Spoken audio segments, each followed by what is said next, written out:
Jose Kamine kuchikumu sato akatonyeze sato radio fenson suzi tuba tuyingidewo ate musawe indala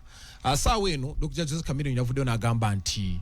agenda kubeera nti awummulendongo President Museveni wavayo n'abanga awanika tutunulira Kamiri the legend byonna the greatest of all times when it comes to Uganda's music industry yasinga nina interview gayo no yatawo butambi ng'alina abakazi ono omwana Shin Styles yagikoze interview yo eri interesting botunula ebigambo Kamiri byonna bye yayogedde ng'ennyimba zonna zazayimba ayina ensonga lwaki baganda be nga olabye ebyo nyimba nga zino byansi byakuleka kana akayimba bawoza nnyanja balinga abatasoma already represent omo yavayo n'agamba nti togenda mu nnyanja ne Kamiri bayuda tuyita nabo ensi ennyimba zonna ina story kuzo avaayo agamba nti agenda kubeera nti ava mu kuyimba obubaka bwati bwe yabulambise okay yawandiise ku kibanja ki n'agamba mbuki emikutu gimugatta bantu mekwanira wala yagambye I will stop recording new music if President Yoweri Kaguta Museveni leaves power. Nja kulekeraawo okufulumya ennyimba empya President Museveni wanaava mu ntebe. He says his music career started and thrived under Museveni, so he will stop making new music when Museveni's presidency ends. Kati ayimbira Museveni anti yatambulira kumukulu nayongerayo n'agamba nti I want to put it on record that day President Museveni stops being the president of Uganda, it is the day I will also stop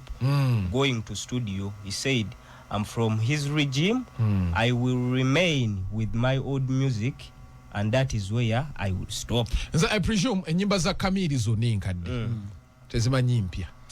anti kyekyo anyway Kamiri byonna byayogera bituufu era bwati buli muntu abeera ne strategy engeri gy'abalamu ebintu bye ngane Maddox bwe yakikola naye olwedi Chameleon era Maddox n'amala afulumya oluyimbi olupya ndowooza Chameleon olwedi ali mu retirement yes yawummula kati bino byatugamba nti ajja kuwummula nga president yavudde mu buyinza tebituyamba olwedi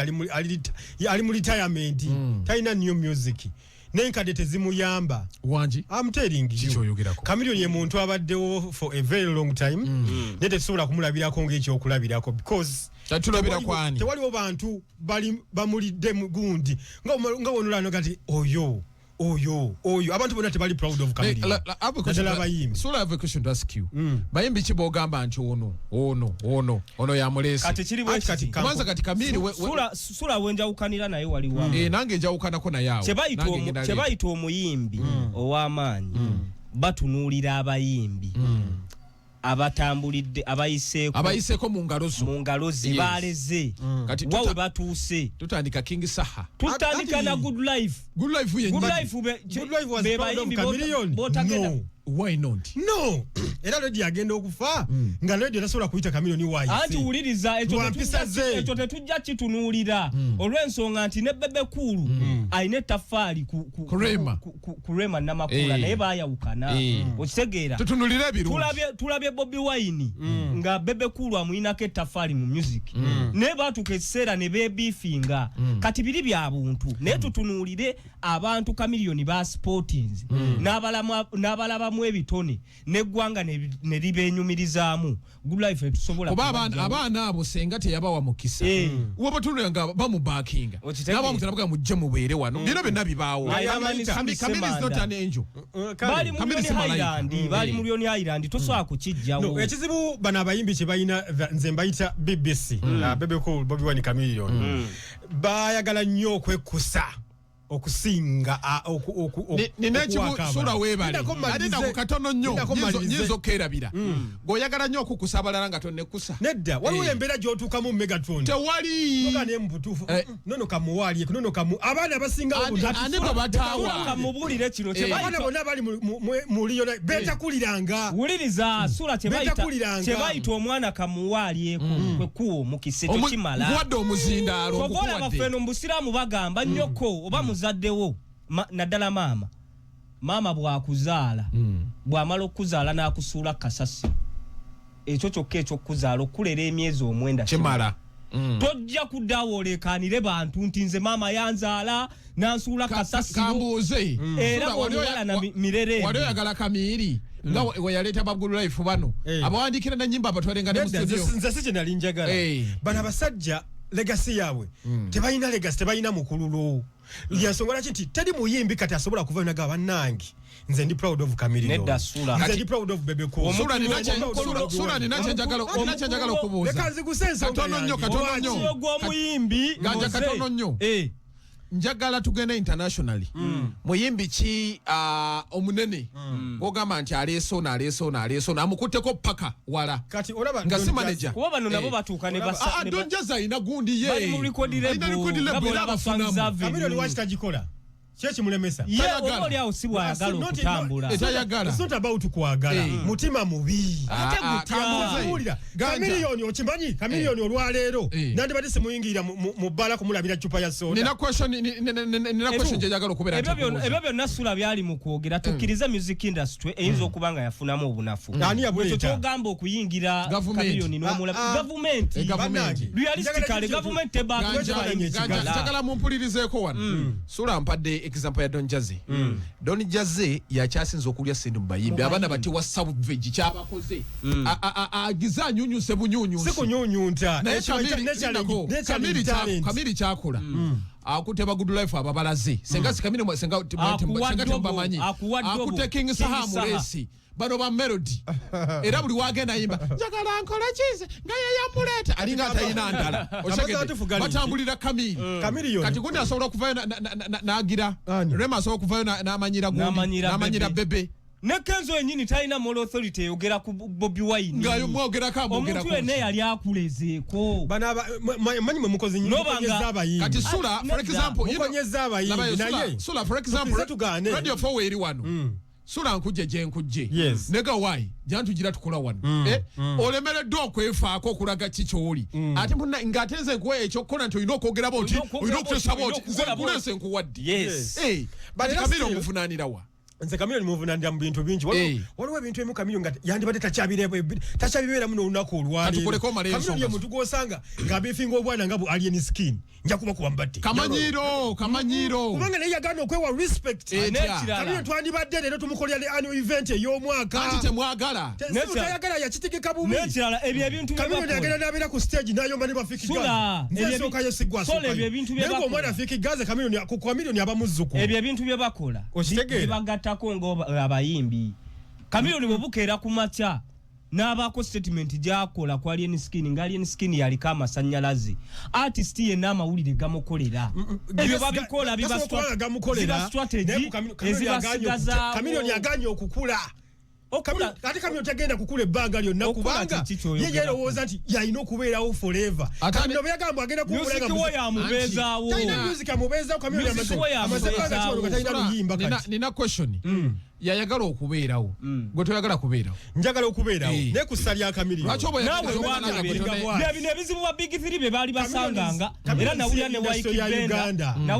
Benda muyimbi ng'olaba abayimbi abalala aleme kukyetekako nti I am the industry ekyo kyekyamukonya kyokola kyolunaku olwaleero tewali kyoyinza kugambako nti bane Chameleone akifunye mu music tewali kubanga yandibadde anti nze njala nnyo okuwa ebyafaayo va mu ebyo nja kubulya nanyini radio wane Burundi si ya Chameleone si gwe gusoose Chameleone talina kintu kyosulaga nti Chameleone kati sula tugende mpola abayimbi basatu abali successful mu music industry ya Uganda kati nsooka Chameleone yennyini biki ebyamulemesa okubeera nti Chameleone olwaleero yandibadde takuwa mavivi wa president nti nzimbira studio ojukira munyi wetwali wane Kololo nawe wekibwa president nangeza abazimbire studio oyimbye emyaka 3 ng'okyesaba studio ya $2 million ne $2 zaali nyingi Chameleone ebyandi bintu yandi balikolibwa ba Fik Fameka nga ne Fik Fameka ina studio yiye n'okuba amavivi maaso ga president banaye president Chameleone olwaleero music industry badenjagala Chameleone olwaleero submission ye naawule n'olwala nenga nezikujjanjaba teziriwo ng'oyimbidde emyaka 3 nga wayita legends nga n'okuba ne bakwatira ne mu ddwaliro ne bakwatirayo nga tewali sente zikujjanjaba naye ng'olina kukubira speaker Anita Mongo olina kukubira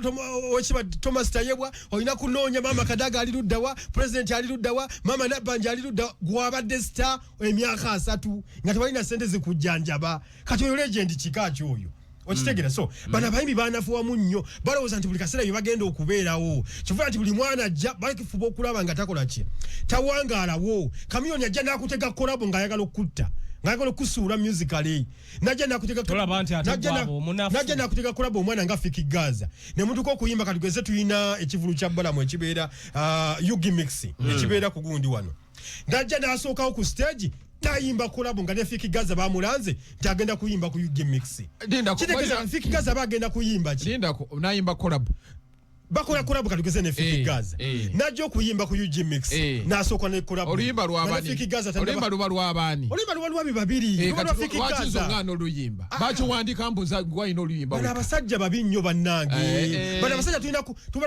kubasunza nga bavudde ne mu industry omusajja Kamili yabitegeera basima ogenze ganja Dr. Jose Chameleone ye muyimbi gwempa respect nange njimuwa ekifuula omuyimbi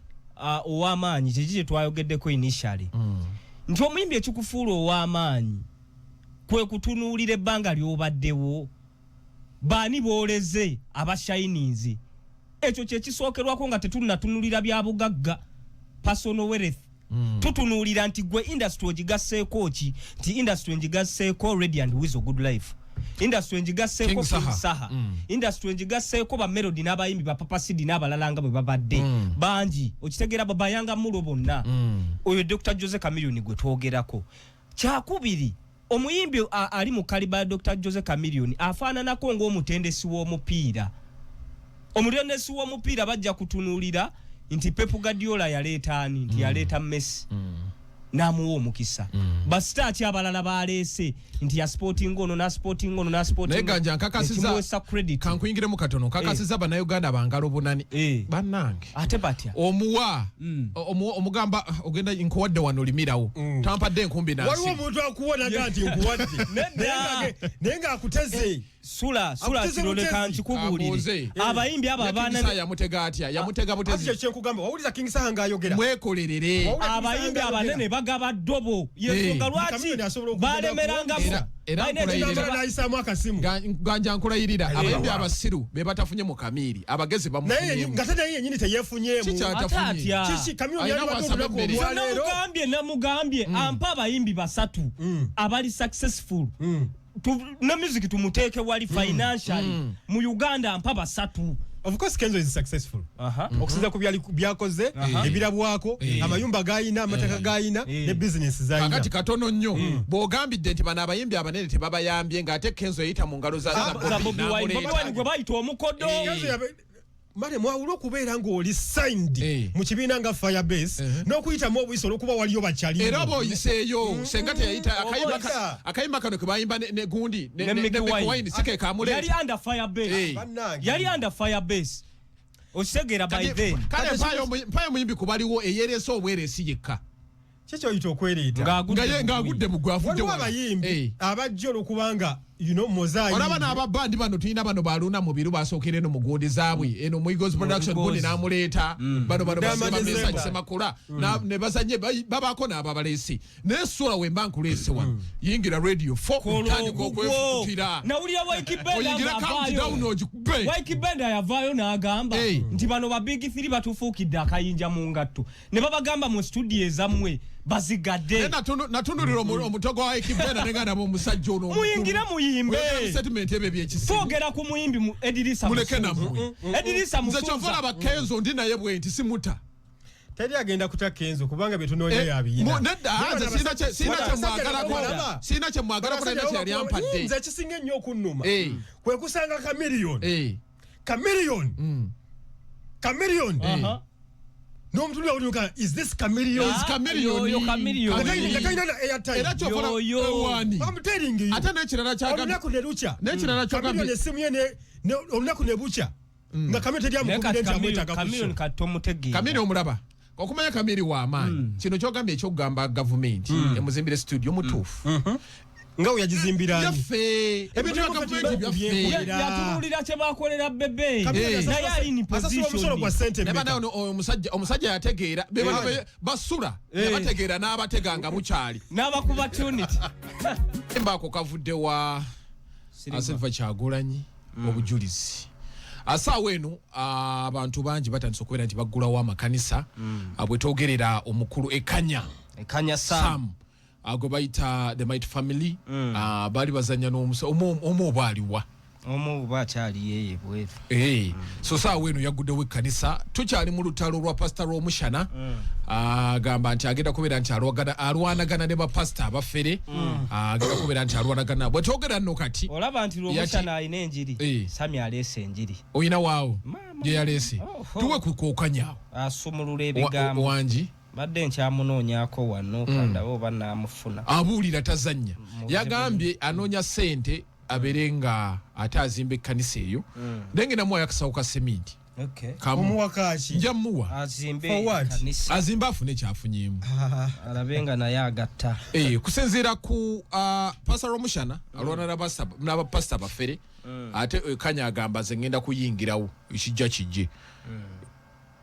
awo tuba tutandikira sula Sam ye Might Family okusinziira ku lugendo lwayiseemu akoze fujjo naye nalabye interview gye yakozaawo ng'agamba effujjo ndikoze naye gavumenti kiralamu yalumba madamu Anita Amongi be yafunamu n'agamba akakkanye tagenda kuddamu kulwanagana n'abantu saagala muntu yeekwasa gavumenti eno nti ye mudongo wazza obulamu gavumenti ogirumba omanyi gavumenti tebagirwana